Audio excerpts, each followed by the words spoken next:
Howdy folks, we are now into section 2.3 for our pre-calculus class, which is titled Polynomial and Synthetic Division. Happy days. Now, there's a couple of things we got to look at for this, but the first method we're going to look at is long division of polynomials. So this is kind of another alternative to factoring and things like that. So how does it work? Well, first thing we need to do is recall that when x is equal to 0, that identifies a 0 for the polynomial function. And we know that at that point f of a equals 0. So if we look at a specific example, when we have x equals -3, and if we were to claim that that is a 0 of f of x equals 2x squared plus 10x plus 12, we can verify that by plugging it in and checking to see that the y value does indeed equal 0. So that's always our check. Now, what else does this mean? So in addition to x equal -3 being a 0 of f of x, we can also say that x plus 3 is a factor. We've said that before. So when we have a 0, we also have a factor. So therefore, we can write our polynomial function with that x plus 3 times something else, where that something else is another polynomial. So in general, we can write any polynomial function as f of x equals x minus c, which is one of those zeros, times q of x plus r of x. So that r of x is where it gets a little bit funky, but all that is going to be a remainder. And we'll see how to write those in a little bit. So in many cases, it's easy to find q of x. However, for larger polynomials, well, long division might be the best way to do that. So now this example up here obviously was a little easier because we can factor this. It's only a quadratic, not too difficult to factor that if we know that x plus 3 is a factor of that. So we could use that to our advantage. So let's get into the technical details of all this. So we're looking at our division algorithm. So f of x and d of x are polynomials such that d of x is not equal to 0, and the degree of d of x is less than or equal to the degree of f of x. And there exists unique polynomials q of x and r of x such that we get this nice pretty formula. F of x equals d of x times q of x plus r of x. So r of x is going to be equal to 0 in some cases. Or the degree of r of x will be less than the degree of d of x. And again, a lot of this seems kind of heady, but I'll put all this and frame all this in a specific problem in just a second. So if the remainder of r of x is 0, then d of x divides evenly into f of x. So those are the nice cases we like. So another way to write the division algorithm is f of x over d of x equals q of x plus r of x over d of x. So you can see all they did here was they took this original formula and they divided every single term by d of x. So we divide this by d of x, we get our fraction. If you divide this whole thing by d of x, the d of x's will cancel out and you're left with the q of x. And of course, the last one, when we divide by d of x, we have that fraction. So it's just another way to write the same thing. So depending on the question, you need to make sure you use the appropriate form. All right, so let's do some long division. Fun. So let's start off with an easy one. So they want us to divide 5x squared minus 17x minus 12 by x minus 4. So we're going to do it long division style. Top number is always under the division symbol, and the second is always outside. So you're going to have something that looks like this. So the x minus 4 is outside, and the 5x squared minus 17x minus 12 is on the inside. So how do we start? And we can think of this just like regular division. We want to somehow get rid of the stuff that's on the left side and gradually work our way to the right. So when we think of long division, normally, so if I said, how many times does 4 go into 517? Just to steal some of those numbers. Well, so we would first say, okay, well, 4 goes into 5 once, and then we would multiply those two things together and put it underneath the 5. And then after that, we subtract. And then we bring down the 1. We're doing the same thing with this. So what do we have to multiply x minus 4 by in order to get rid of this 5x squared? So if we multiplied this by 5, that would help, but it doesn't get rid of the x squared. We really would need that extra x as well. Now where you put it up here doesn't really matter, but if you wanted to be technical, we could put it above the same term that has an x. So if we wanted to put it above this just to look professional, we could do that. So now, just like we did over here, we had to multiply and then bring it down below. So let's multiply the 5x times x minus 4. So we're going to get a 5x squared, and then negative 4 times 5x is a negative 20x. So next step over here was to subtract the two. Now, when we subtract expressions, we got to be really careful.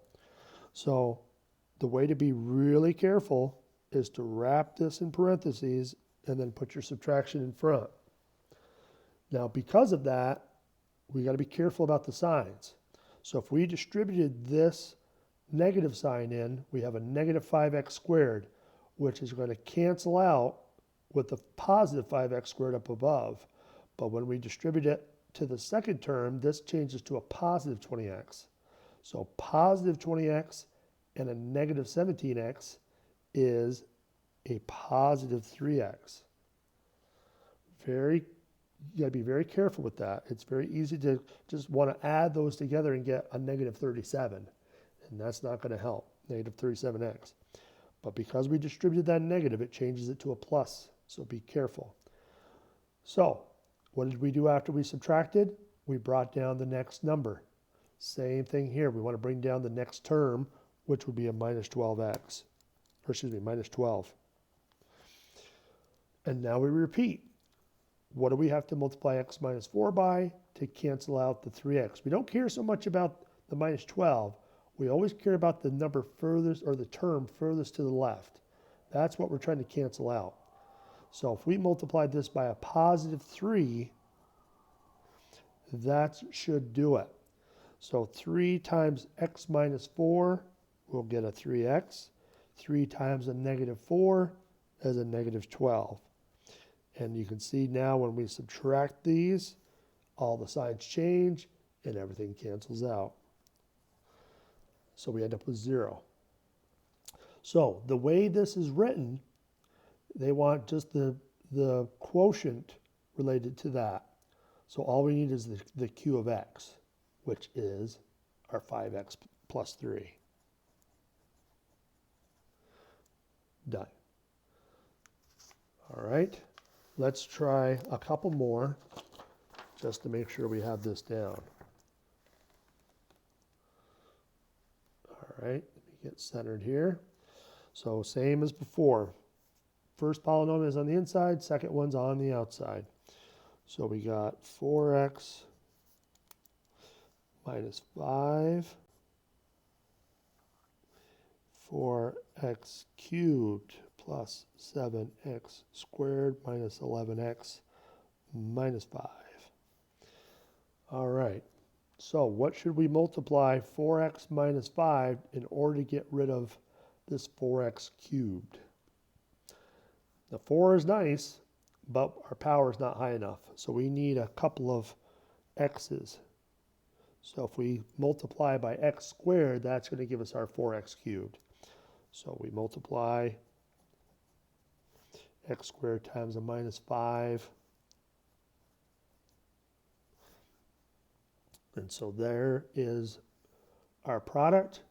Next step we know is to subtract. So again, use those parentheses and don't forget to distribute. So we can see that the 4x cubes are going to go away. And now we have a positive 5x squared and a positive 7x squared, which gives us a positive 12x squared. And then we can bring down the next term. And rinse and repeat. So 4x minus 5 times what to get rid of this 12x squared? Well, we're going to need a 3 and we're going to need an x. So if we multiply, we'll get a 12x squared. And then we have a minus 15x. And now we can subtract again. Our 12x squares are going to cancel.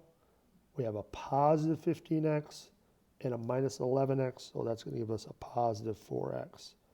Minus 5, and lo and behold, that's the same thing, so we just need a 1. And we have 0 remainder. So same idea. So this is going to be equal to x squared plus 3x plus 1.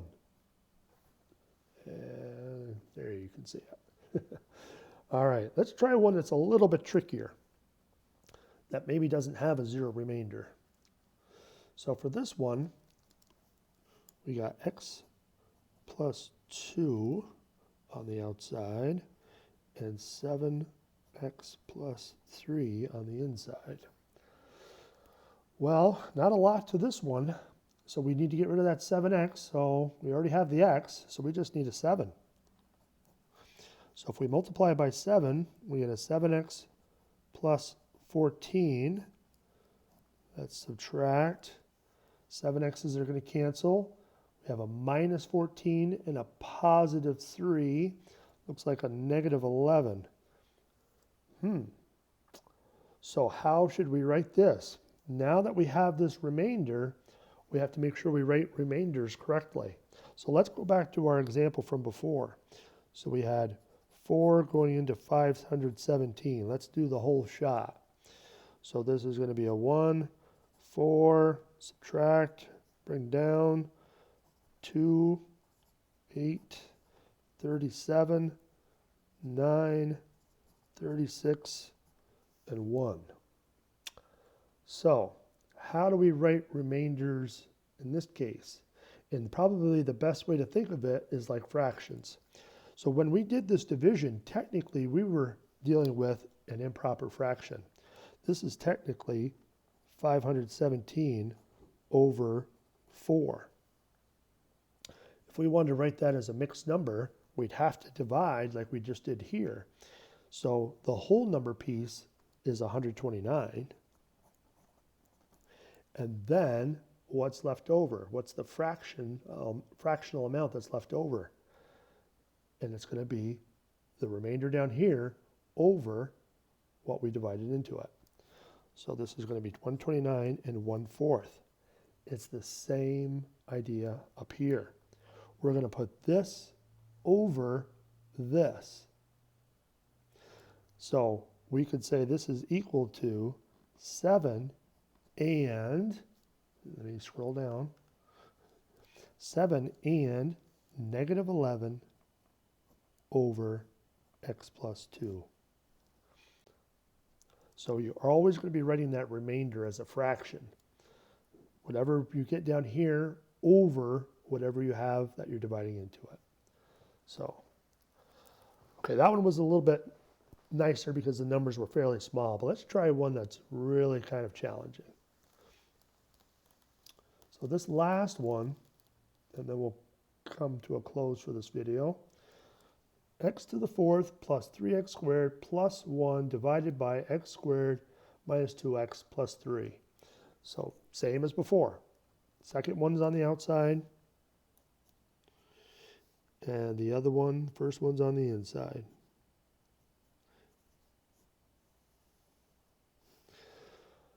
Now, we want to be careful with this because this one is kind of special. You can see we have x to the 4th, we got x squared, we got a 1. But what's missing? that's where this gets a little tricky. It doesn't have an x cubed, and it doesn't have an x. Now, if you leave those out when you're trying to do this division, it's going to get messed up terribly. So the way to fix that is to put in a placeholder for those missing terms. And I'll show you how to do it. So if we got the x to the fourth power and we're missing an x cubed, we can placehold it by putting a 0 in front of that x cubed. Because 0 times anything is 0, so it's not really there. But it is there. It's just a placeholder. Now we can skip to the squared. We're missing the x, so let's put a 0x and then our 1. So that's one of the tricky parts with this, is that you want to make sure every power of x is identified, even if it's missing. Otherwise, it's going to not work. But now we should be good to go. So we have an x squared here. We have an x to the fourth here. So we need an x squared. So if we multiply it by x squared, we should get x to the fourth minus 2x cubed plus 3x squared. Okay, now we got to subtract. So we can see that the x to the fourths are going to cancel. Distribute, we got a positive 2x cubed. Positive 2x cubed and a 0 2x cubed is 2x cubed. Distribute, we have a minus 3x squared and a positive 3x squared, so those cancel out completely, but we got to keep track of that spot, so let's put a 0x squared. And now we can bring down the next term, which is a 0x. Again, it seems kind of silly, but it will work out better if you keep track of those spots. Now we got to get rid of 2x cubed. We have an x squared, so we need a positive 2x. So 2x cubed, and then we'll have a negative 4x squared, and then we'll have a positive 6x.